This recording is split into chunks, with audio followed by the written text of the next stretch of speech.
Okay. Good morning, everyone, and welcome to the Black Creek Oyster Bay Services Committee on this beautiful, sunny, balmy day in the Comox Valley. I think everybody will be shrouding in their palm trees and their pineapple plants today because it's actually snowing, which is just not right. Anyway, we have a full contingent here. The director from York Road area made it through the blizzard to get here. This, of course, is a committee of the Comox Valley Regional District. And everything that we talk about today and decide goes to the board at the end of the month or maybe even tomorrow. There's nobody in the gallery here, so we don't need to go through all the housekeeping issues around washrooms and muster stations. We will recognize the traditional territories of the Comox First Nation on which we live, work, and play. We got one big report coming up. Number one, financial plan, Black Creek Oyster Bay Water Local Service Area Function 313. A report for receipt, please.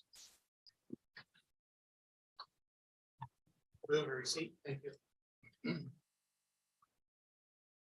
Move and I'll second it. So over to CAO for introductions. Thank you very much, Chair and Director, and Chris LaRose and Mike Hirschmiller are here. Chris will start off by presenting the financial plan for the Black Creek Oyster Bay Water Local Service Area. Thank you, Russell, and through the chair, good morning, everyone. So as Russell mentioned, Mike and I have prepared a presentation to help walk you through the financial plan, the proposed plan. So I'll start off with a bit of an overview of the service and then pass you over to Mike to walk us through some updates, highlights from last year's accomplishments and what's ahead for the coming year. So yeah, first of all, just very briefly, the Black Creek Oyster Bay Water Local Service Area straddles the two regional districts, so the Strathcona Regional District and the Comox Valley Regional District. With about 30% of 1,000 connections total, with about 30% north of the Oyster River and 70% south. The service area draws water from the Oyster River and a series of groundwater wells just above the Oyster within Area D in the Oyster River Nature Park. Revenue from the service is similar with the other water local service areas. It's a combination of frontage tax and user rates.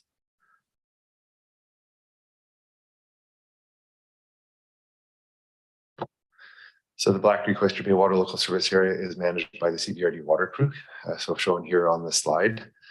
So they're now based out of so Mike and his team are now based out of the new water treatment plant located up near Comox Lake.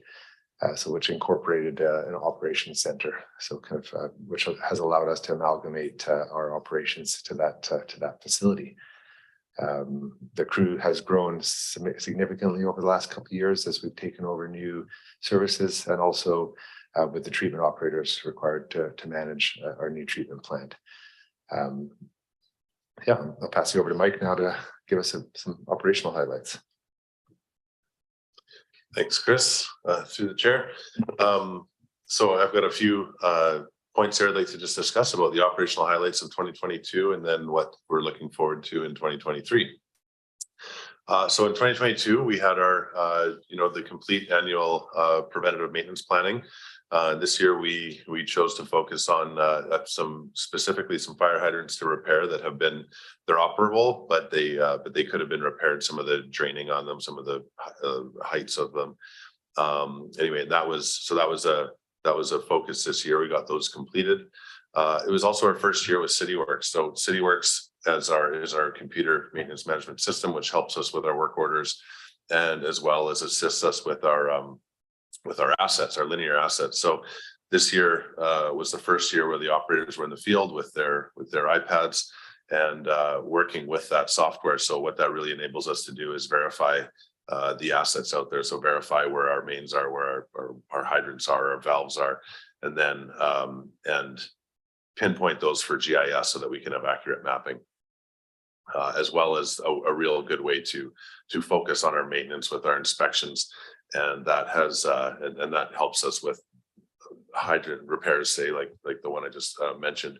So moving forward, this year with the city works, we're really looking at still fine tuning the inspections and how that kind of integrates into our regular maintenance.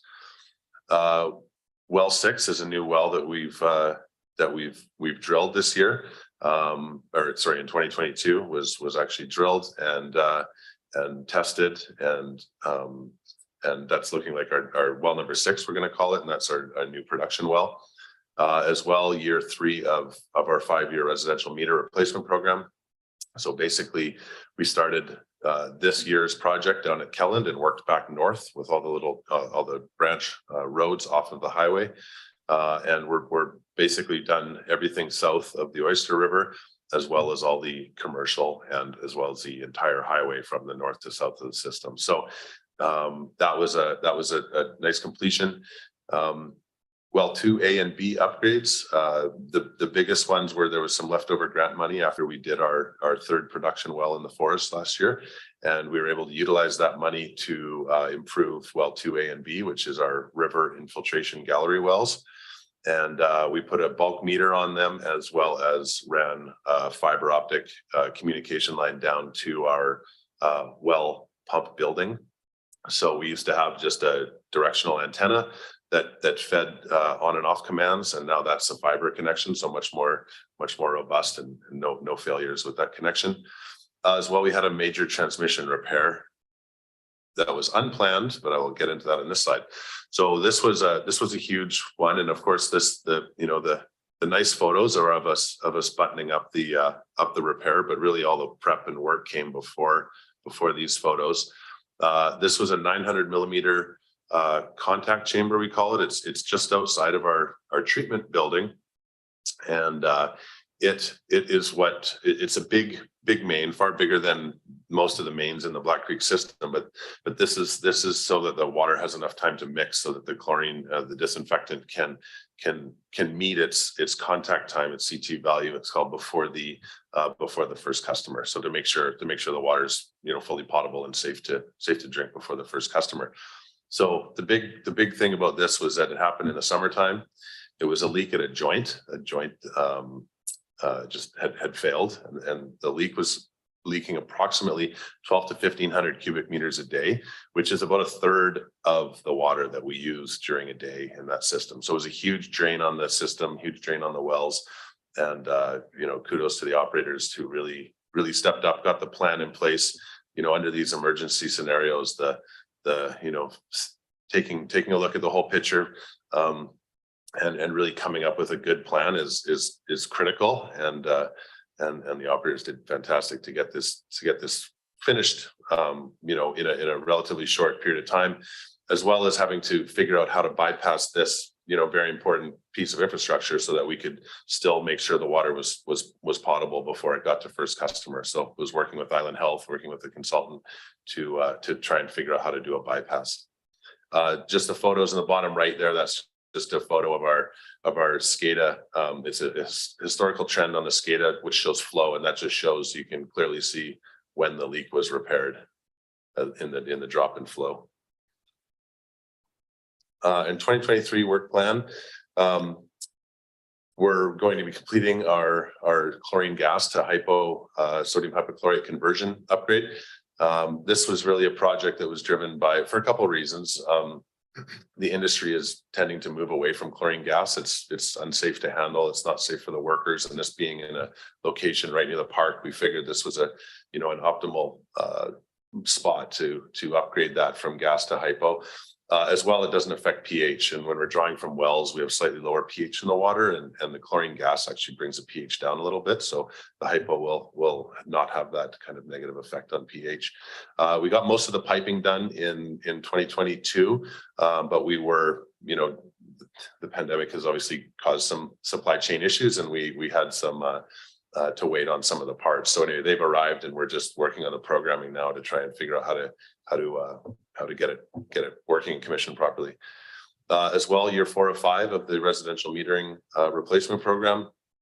This year, we're focusing in the neighborhood just north of the Oyster River in the Glenmore King Road area. Complete the pipe works associated with well number 6. So that's the new well that has been drilled just to the north of the treatment facility. And the design and tendering for the pipe works will happen very shortly, and we'll have that tied in this year. And of course, coming with that completion of that project, we're hoping to also lift the water connection suspension. I'll hand that back to Chris. Thank you. Thanks, Mike. Great summary. Yeah, before we dive into the details of the proposed plan, just wanted to highlight some of the more planning and engineering projects or priorities for the coming year. First off, completing and bringing forward the water master plan for the service. So it's in the final stages of draft. So you'll see that coming through the committee shortly, likely in April or May. And then subsequent to that, getting started on implementing any of the key action items that come out of that planning process. One of those being updating of the development cost charge. So we have a DCC study planned for this year, depending on exactly when that water master plan is finalized and approved. That may bleed over a little bit into next year, but that's a priority so that we can ensure that that developers and new lots that are being developed and subdivided are paying a fair share towards the future upgrade costs. As Mike mentioned, we'll be completing the new production well, which will allow us to remove the no new or upsized connection suspension that's currently in place, and that's been constraining development in that area. We're also participating in the departmental corporate energy and emissions reductions plan. So there are specific funds in the parent function 300 aimed at achieving some reductions this year, but also studying and inventorying our energy and emissions from each of our water local service areas to help us identify and prioritize opportunities for reducing energy and emissions from our operations. And then finally, we've definitely committed to supporting the Watuco's process and in terms of assessing their best path forward.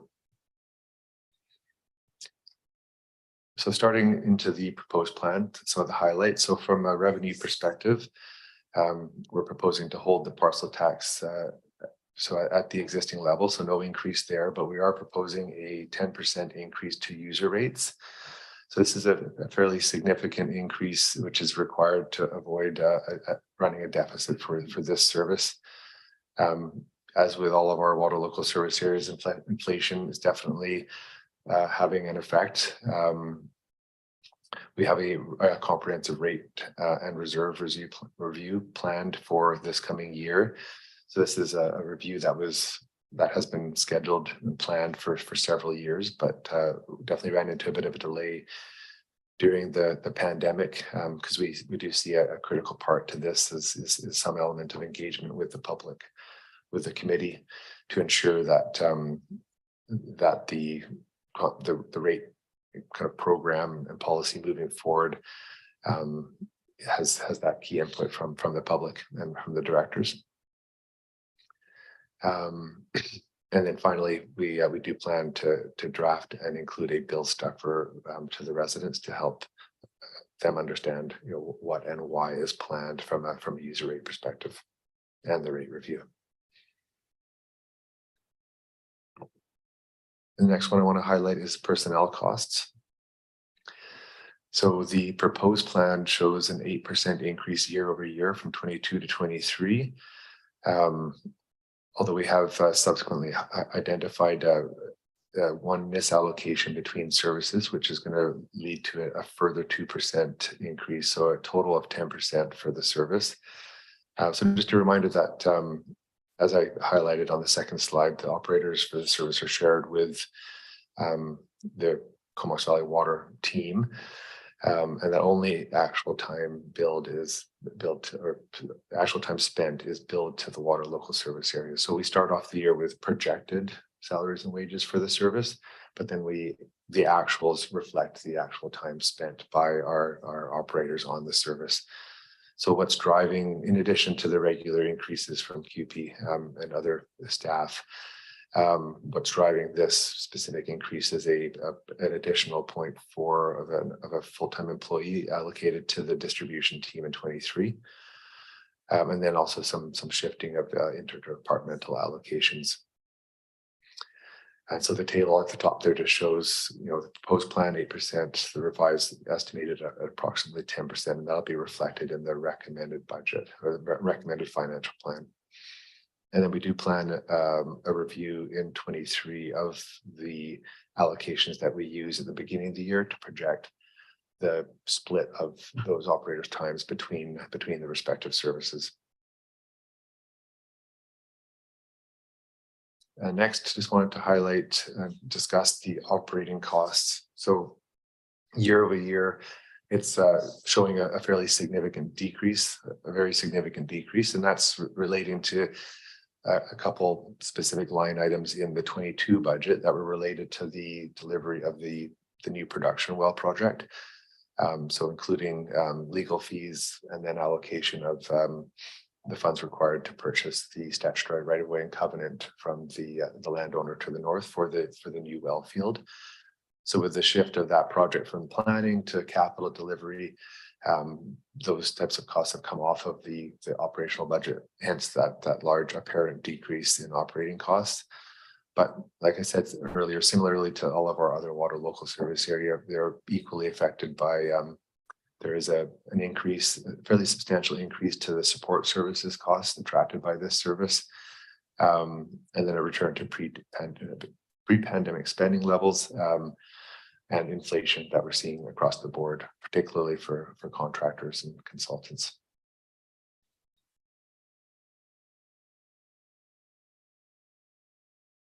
And from the capital side of things, so the table shows each of the next 5 years. So largest by far would be the spending anticipated for this year to complete the installation and connection of the new production well.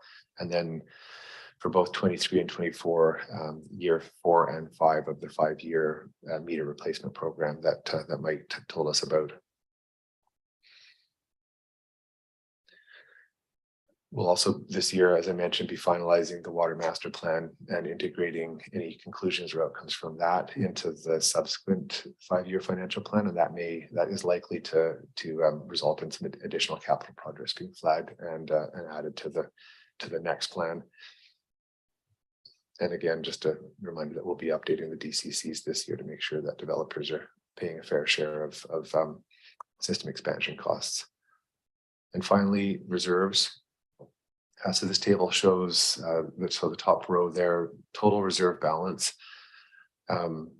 holding steady at between 500,000 and 600,000 over the total balance over the 5-year plan. And the next line shows the annual contribution. So, I think about an average of 80K per year over this 5-year financial plan. And the bottom row showing the total reserves per connection for this service, which are definitely lower than we'd like to be for this service. Certainly being influenced by these 2 recent groundwater well projects, but also from the delayed comprehensive rate review. So we're definitely feeling that even with the 10% increase, that these reserves that we're going to projected to be able to make over this 5-year plan are definitely lower than we'd like to see. So the rate review this year will definitely be incorporate the asset management plan outputs from a couple of years ago, but also working with finance, closely with finance to develop reserve policy to ensure that we know where what we're striving for, and that we're striking that balance of cost between existing and future users for the service. And finally, just in summary and tying this back to the core strategic priorities. So first, from a fiscal responsibility perspective, the interim rate increase that's proposed will help avoid a deficit for the service in the short term. And then the comprehensive rate review in 23 will help ensure sustainable service delivery into the future. From a climate and environment perspective, the new production well project will help build resilience to projected impacts of climate change for the area. Expanding the meters and implementing a conservation rate structure in the Watuco system, if that proceeds, will also help to minimize their impact on the collective impact on the watershed. From a community partnership perspective, we remain ready to engage with Watuco and help resolve the longstanding issues with water quality in that service area. And the service itself is obviously a partnership between the two electoral areas and regional districts. And then finally, from an Indigenous relations perspective, we're committed to keeping the KFN Chief and Council updated on all matters relating to water licensing and extraction for the service. That's it from us. Happy to answer any questions. Thank you very much for that very comprehensive report. I'm wondering if Director Rice has some questions. Director Rice? I do have a number of questions. First of all, I'd like to know why you're asking for a rate increase now and you're going to do a rate review later. Sure. Yeah. So as I mentioned, the rate review has been delayed several years. We had hoped to have a longer term program of rate increases supported by that analysis before now.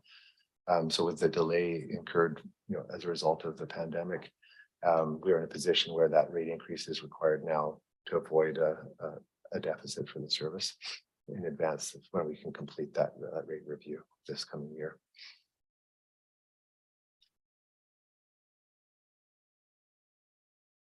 I've got a couple other questions. How was it decided that 15 meters cubed was going to be the monthly allotment?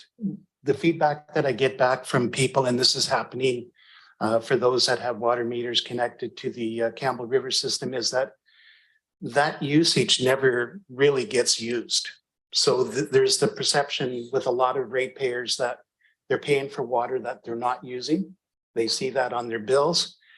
And I wonder how that then turns around and plays into water conservation when there's the perception that people are paying for water that they're not going to use and cannot use. To me, it would look more reasonable, I think, if we're looking at a 10% increase on billing. Well, what would it look like then if we had a 5% increase, but we lower the monthly usage on water, which then would force people into tier 1 billing who are exceeding their water? What would that look like on the water model? And does that do something different? Does that create a deficit? I'd be curious to know that. Yeah, I think it's a really good suggestion. I think that's something that we could look at through the rate review process to take a closer look and re-examine the assumptions and analysis that went into picking that flat rate amount. So as part of the rate review plan for this year. But I can't speak at this point in time to predict without that analysis what that effect, what effect that would have in the short term to reduce the flat rate amount and lean more heavily on the tier 1. What I can say is that the majority of users do meet or exceed that flat rate amount, but we could certainly commit to taking a closer look at that and see about optimizing that flat rate amount during the rate review. The reason, sir. The reason that I brought that up is that I know for a fact that, with a family of 2, even a family of 3, it's known fact that they do not use that amount of water. So this would be a way of producing some fairer billing. Another issue that's come to mind on this is that we have in Area D a senior mobile park that currently on the tiered billing system are very quickly into tier 3 before the end of the month. So what's happening here is we've got a single connection that is servicing 900 mobile homes. It's senior it's been costed out for seniors, so it's low cost housing for seniors. And yet month after month, they're paying huge amounts of water. And when you take a look at their actual water usage over the 9 units, they're not using anywhere close to the 15 cubic meters that other households are using. So again, I'm wondering what can be done with the billing when we have situations where we've got mobile parks. Is there something else that we can be looking at? And Mr. Chair, we really appreciate the director bringing forward these circumstances, and certainly through the rate review, those are the kinds of things that we'll take a look at, that we're not unintentionally penalizing seniors or those on fixed incomes, and we can take a look at the rates as they apply. So thank you for those suggestions, and Chris will definitely take that into account. We'll bring that back with the rate review when we do it. Yeah.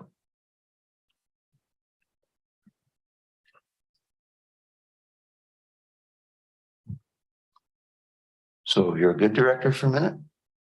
Okay.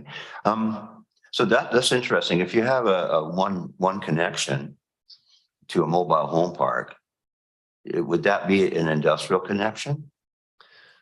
Yeah, I'd definitely be curious to know the address of that. We have that one's not on my radar, and the way I believe it works is that like if it was considered a multifamily complex without individual metering of the units, then there would be an addition. So the flat rate would actually be added. So if it's 9 units, it'd be 9 times the 15.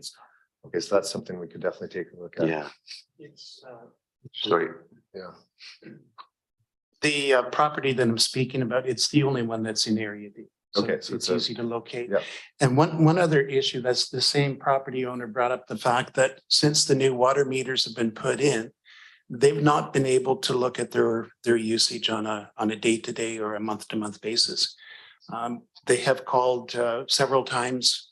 It's been looked at. So I don't know what is the issue with new meters and owners being able to take a look at their usage. I can speak to that, Director. I think I do know the property you're talking about. We have been working with some of the issues with this new meter. So it's a cellular technology, and the idea of them is that you can actually set up alerts, have an app on your own smart device, and you can monitor your usage very closely, far closer than our old meters. Actually, the old meters in Black Creek were ones that we would go around and touch read with a handheld unit every 3 months. So these are supposed to be far more granular. The problem that we're having in some of the areas in Black Creek is cell connectivity. So we're not able to actually, the cellular device isn't actually able to transmit because there's very poor cell reception. So we are working with the manufacturer on how to, maybe there's cell boosters that we can add to the area, or even getting the cell unit out of the meter pit and up onto a fence post or a hydro pole that's very near. So that one in particular, I know we have had operators attend a few times, and we are working on that one in particular. But the idea of these new meters is far way higher level of you can visualize or watch and watch your whole consumption and actually get alerts, so that when you go over a certain amount, it would actually send an alert to your app. That'd be wonderful. Director? Just on the cell note, Rogers is planning to put in a new tower in that area. Of course, we don't know when that's going to be done. It's got to go through a lot of public hoops. But again, was curious why, so thank you.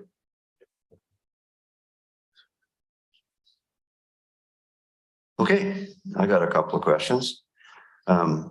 First of all, obviously that we are not immune from all the forces that are going on out there with regards to our collective agreements and wage increases, our 6.7% or whatever inflation rate. And maybe Director Rice isn't aware of the fact that we kept all our rates down, unnaturally over the COVID period. And of course, now we're faced with trying to make it back up, and it doesn't look good, right? So never give a tax holiday, because there's no such thing. Support for the Watuco assessment and a development cost charge study. I wonder if you could speak a little bit about that, because I do get calls from Watuco users wondering what the heck we're doing. And I refer them back to the Watuco owners, of course. But just wondering, is there any movement on that? What's the latest on it? Yeah, so I think support is the right word. So we understand from a recent update from Watuco that they are undertaking an assessment of their own to take another look, a second look, or another look at an independent treatment solution. So we understand there is a pilot project of sorts underway there. So we're ready to support them in that process, and depending on the outcome from that work, support the further consideration of conversion if that option rises to the top again for them.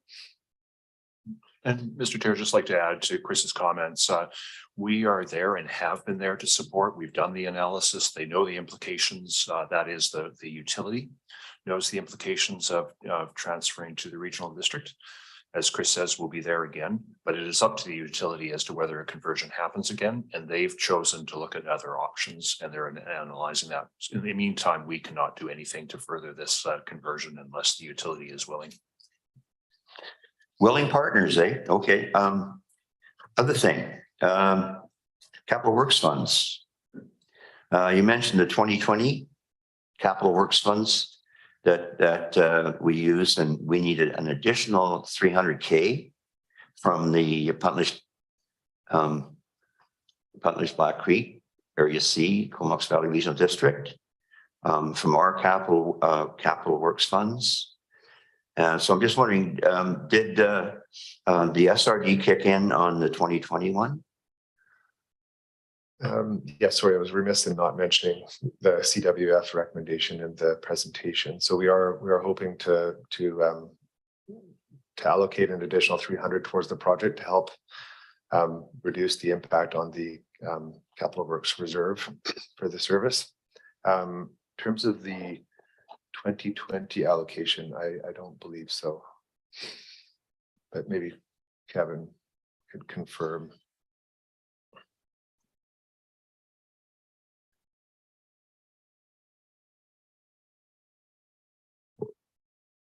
Through the chair to the directors. So yes, when we did allocate some dollars to support the meter swap out program, the Strathcona Regional District did commit about $7,500 a year in their community works funds, in addition to, I believe it was about $17,500 annually from Area C community works funds. So yeah, so I'm just wondering if Director from Area D's live to that. And not that I'm adverse to helping out with the well, but you're going to owe me more than a lunch and a beer on this one.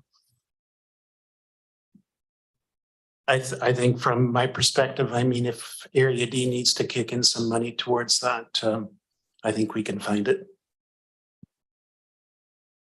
Okay, not to be niggly, you know, but and of course, you know, we do use the major portion of the service is south of the Oyster. So maybe we can come up with something and work a little bit on that. I mean, it's not like we're going to need less money going forward. So, you know, I would be willing to donate the 300,000 because it is critical at this point, this juncture right now. And then we can, I'm sure there's going to be lots of other stuff looming down the track. And that brings me to leak detections and sort of our capital replacement plan. I'm just wondering how we are doing on leaks with our aging fiber asbestos cement pipes. Yeah, sure. Good question. I'll ask Mike to comment on this. Yeah, I can speak to that. We have that one of the upgrades that we were able to complete last year was the additional meter on the well 2A and B.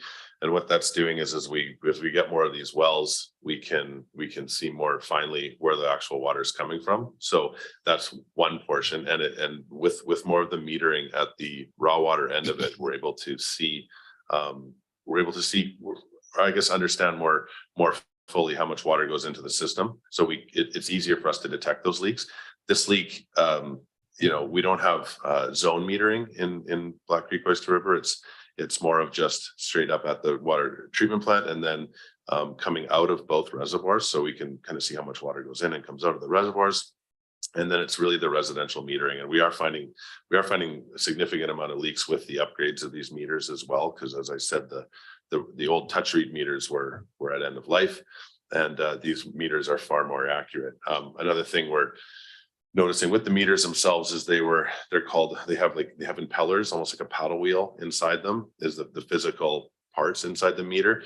As those meters age, the paddle wheels get worn and more water goes through than gets captured. So once we finish this project, we'll have a really, we'll have up to date, well working meters at all residential lines. So we will be able to really accurately tell how much leakage is happening on the one side of the meter or the other side of the meter. So yeah, so this plays into it, and that'll be done next year. Will be upgraded on our. Yeah, meters. the meters have gone. I mean, they've gone up in price, over the last few years significantly. However, we do hope to be finished. We still think we're on track to finish next year, and actually with the money that we have allocated for it. So yeah, by the end of 2024, we will have that. Black Creek Oyster Bay system will be 100% upgraded on. And we don't have zone meters, but we can measure the water going out from the reservoir, from the plants, and then deduct the culmination of all the users down the line, and then what's left over is going to be our leak, right? Yeah, and this big leak that we fixed this year was really kind of showed still the importance of operators in the field to find these leaks. We noticed that a significant amount of water was missing, and what they do is they end up using the meters. So they're being able to look on their iPads on the SCADA system. They can shut valves and see when that flow drops off, and then by that they move back and they isolated the leak, and it was actually right underneath it was in the driveway of the facility, of the treatment facility.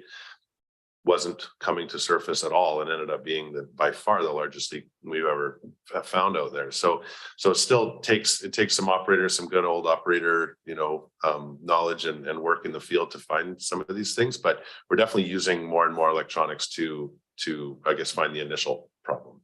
And when we're up and running, then customers can actually get an alert if they're using too much water.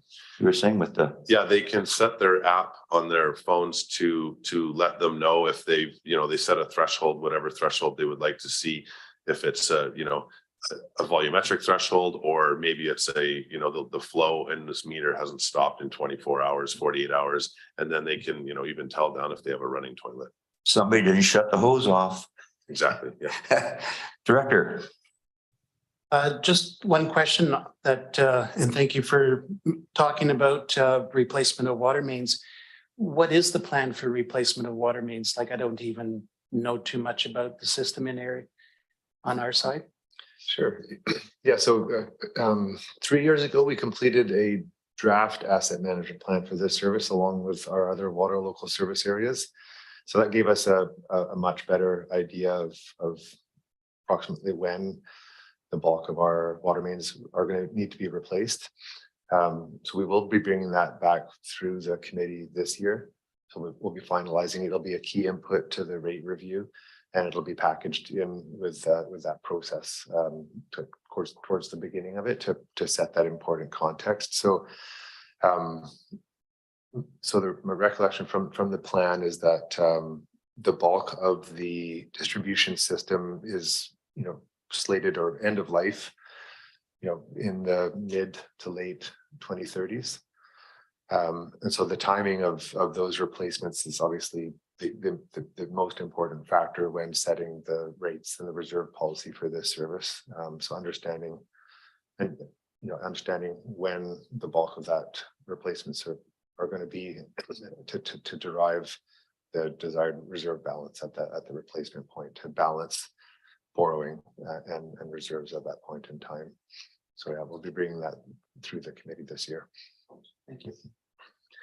Okay, we're getting late, so I'm going to call the question on receipt. All those in favor of receipt? And if somebody can move the motion. Move recommendation. And seconded. Any further discussion on the recommendation? Seeing no lights, I'll call the question on that. All those in favor? And that carries. Now we have new business, and I believe the CAO wants to bring something up under new business. So over to Russell. Thank you very much for this, Chair and Director. And at the last meeting, we brought forward the concept of delegation, the delegating authority to our committees from the board so that decisions can be made here more often and not needing the ratification of our board. And also Jake presented the concept too that perhaps the amalgamation of BCOB and the EASC committees. So we just threw it out there, and I'll ask Jake maybe to come to the table to answer any questions. It's not that we need a resolution of this at this time, but just want to know where the two of you are thinking. If you have any more questions or want us to prepare the necessary bylaws, that would then be required to put either one of these matters in place. And it could be one, the other, or both.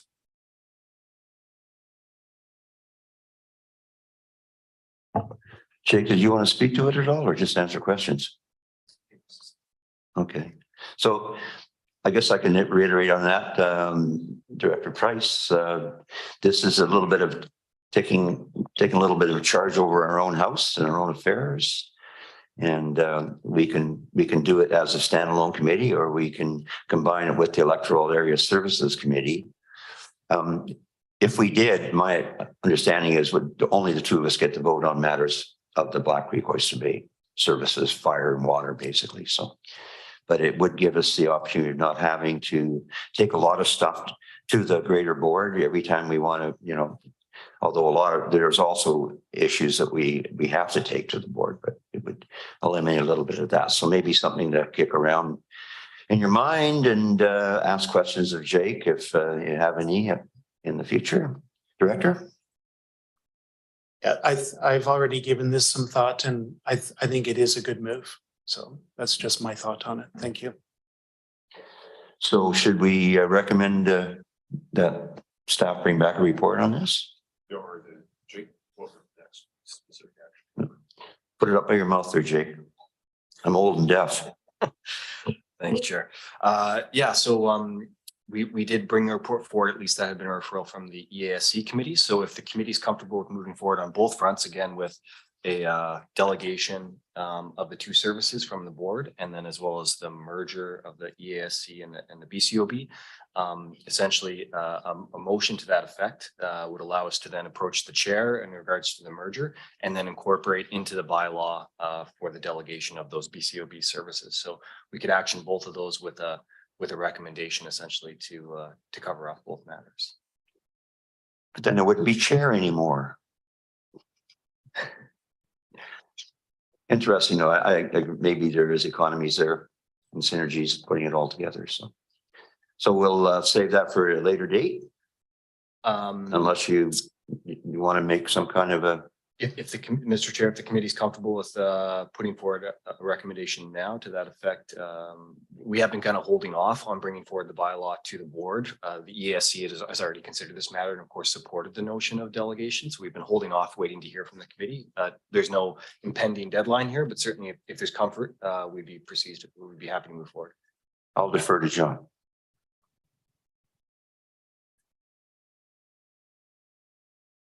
I'd like to defer this for a little bit longer, and let's just. Thank you. Next meeting, per se. Okay. That's fair. So that brings us to the end of this exciting meeting, and the water will keep flowing, and the new well is going to be online, and possible lifting of the moratorium we have had for a while that seems to be a little bit of a thorn in people's sides. So I'm looking forward to September of this year. Okay, so that being said, we'll move to terminate. Okay, Second that. we are terminated. Thank you.